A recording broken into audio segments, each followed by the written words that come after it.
Entonces, lo que ustedes tienen que hacer siempre que comiencen un diagnóstico, sin entrar en mucho papeleo, ¿no? Hay que ser mucho más prácticos, pero normalmente en la mayor parte de los talleres tenemos una hoja de recepción del auto, una hoja de servicio, y en algunos casos una hoja de diagnóstico como estas, ¿sí? Entonces, básicamente el objetivo es que nosotros podamos entender cuáles son los lineamientos, cuáles son, en este caso, el levantamiento de información que yo tengo que realizar sí o sí cuando inicio un diagnóstico, ¿de acuerdo? Entonces, dentro de los datos técnicos que ustedes van en este caso a utilizar, es la marca del vehículo, año, modelo, la cilindrada, código de motor importante, ¿sí?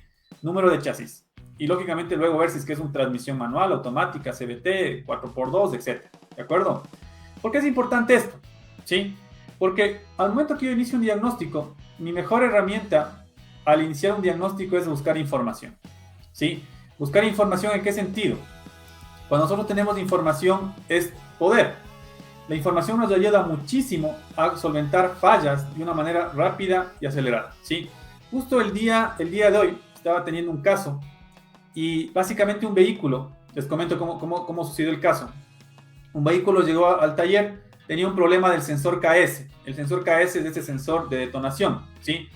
Y ese sensor básicamente lo habían intervenido al momento que sacaron, me comentaban en el taller que habían sacado el sensor, había estado entaipado o arreglado el conector con 2 cables, y al momento inclusive de sacar el sensor, que es como que se rompió el sensor, y bueno, al final adquirieron otro sensor, pero ahí surgió la sorpresa en este diagnóstico, que al momento que llega el sensor nuevo, el sensor de detonación nuevo, solo tenía un cable, ¿sí?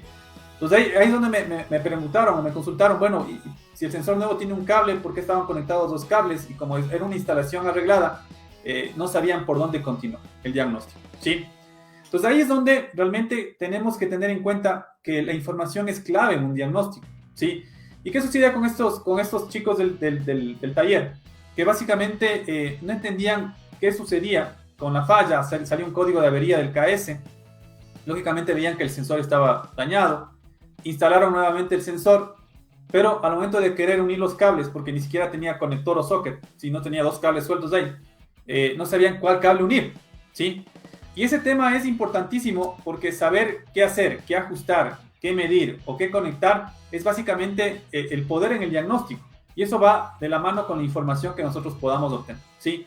Por esa razón, en la primera parte de este formato, les compartimos que es importantísimo que ustedes, en este caso, analicen qué vehículo es para poder buscar la información en las diferentes formas que se pueden obtener. Información gratuita se puede encontrar en redes, se puede encontrar en internet, se puede encontrar en grupos de Facebook que se dedican a manuales de eléctricos, manuales de servicio, etc. Se puede ingresar a foros de las diferentes marcas, ahí también se pueden descargar, a veces están disponibles los manuales. En algunos países es muy común que existan proveedores que distribuyen información técnica. Entonces, ¿por qué les indico que es importante en este caso conocer el modelo, conocer el número de chasis, conocer el código de motor? Porque esto al momento que yo voy a hacer la selección en función del año y etcétera, me da la opción de seleccionar bien el modelo con el cual voy a trabajar para garantizar de que la información lógicamente es más segura y más viable. ¿Ok?